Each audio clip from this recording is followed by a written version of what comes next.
Euh, En juin, vous avez été nommé directeur des Tréteaux de France pour l'année prochaine, à compter de janvier 2011, par Frédéric Mitterrand, le ministre de la Culture. C'est une nouvelle aventure pour vous et Je tiendrai une conférence de presse à la rentrée. J'expliquerai tout ce qui se passera pour les Tréteaux de France. C'est une. Oui, c'est un chemin, c'est une route que je vais pas à pas parcourir pour reprendre justement le flambeau de Jouvet, de Villars, de Barrault, le flambeau de la troupe, parce que évidemment, ça ne veut rien dire s'il n'y a pas une troupe.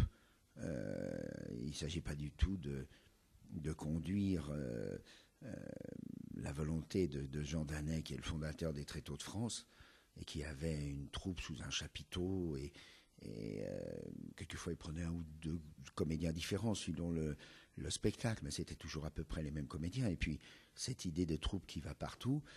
Ensuite, Marcel a repris le flambeau. Et il a continué ce travail-là. Et moi, je vais proposer une chose,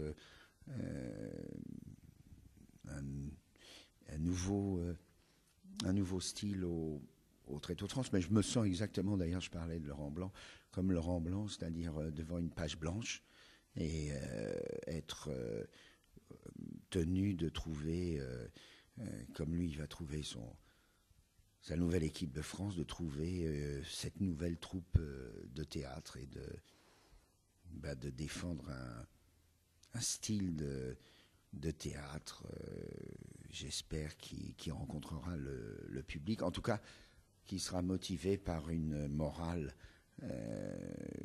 exigeante et rayonnante. et dans tous les cas, donc vous allez vous retrouver vers le public par rapport aux différentes représentations théâtrales par les Tréteaux de France.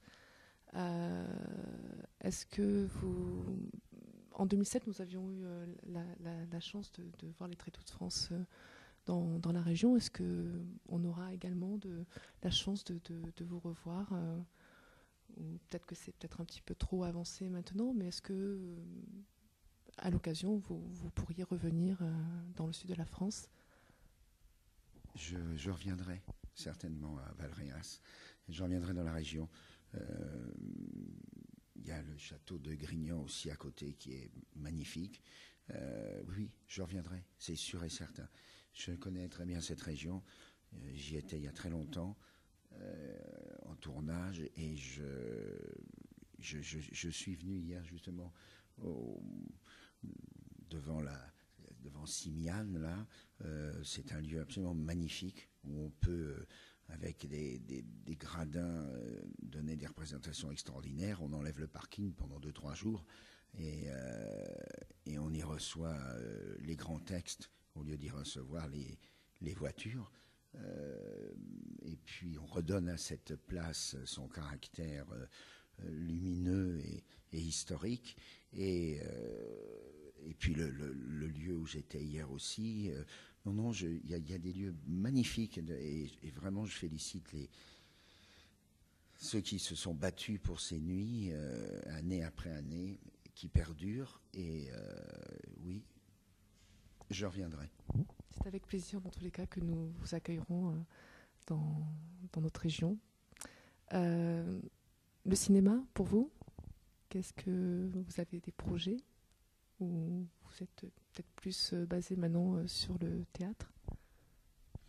Non, je continue à faire du cinéma parce que je pense, comme Louis Jouvet ou Barrault, qu'être emprisonné dans un seul cadre, c'est une erreur totale. Il faut absolument, au contraire, que le public, et je pense aussi beaucoup au public de jeunes, connaissent en chair et en os les acteurs et se disent ah bah tiens je vais voir cette pièce parce que imaginons Audrey Tautou que connaissent les jeunes, Sophie Marceau, Clotilde Courreau, Mathilde Seigné, Emmanuel DeVos, Isabelle Nanty. Je peux en citer une vingtaine, une trentaine. Le public va venir les voir sur scène, au théâtre. Et bien sûr, il y a des acteurs qui ne sont que des acteurs de théâtre, parce qu'ils ne peuvent pas piffrer le cinéma, ils n'aiment pas ce milieu-là, ou la télé, ça ne leur plaît pas, ils pensent qu'ils peuvent se conduire eux-mêmes uniquement un chemin théâtral. Moi, je pense que c'est une erreur, parce qu'en plus, au cinéma, un acteur est obligé de faire preuve d'humilité. On connaît des acteurs qui sont des dieux, des icônes au théâtre, et qui, au cinéma, viennent tourner comme tout le monde, et sont pas forcément la star du film, et redeviennent un peu plus humbles, plus... dans un cadre plus dangereux, et ça les force aussi en tant qu'acteurs tout court à interpréter d'une façon plus sobre, plus détachée, plus distanciée, et c'est pas si mal que ça, parce que c'est comme un entraînement qui leur permet après au théâtre d'être encore plus près de la vérité. Donc je vais continuer au cinéma. Mais écoutez, je vous remercie dans tous les cas de cet instant que vous nous avez accordé, et je souhaite donc que vous reveniez dans la région, et j'espère que nous aurons l'occasion de nous rencontrer encore. Je vous remercie beaucoup, Francis Huster. Merci.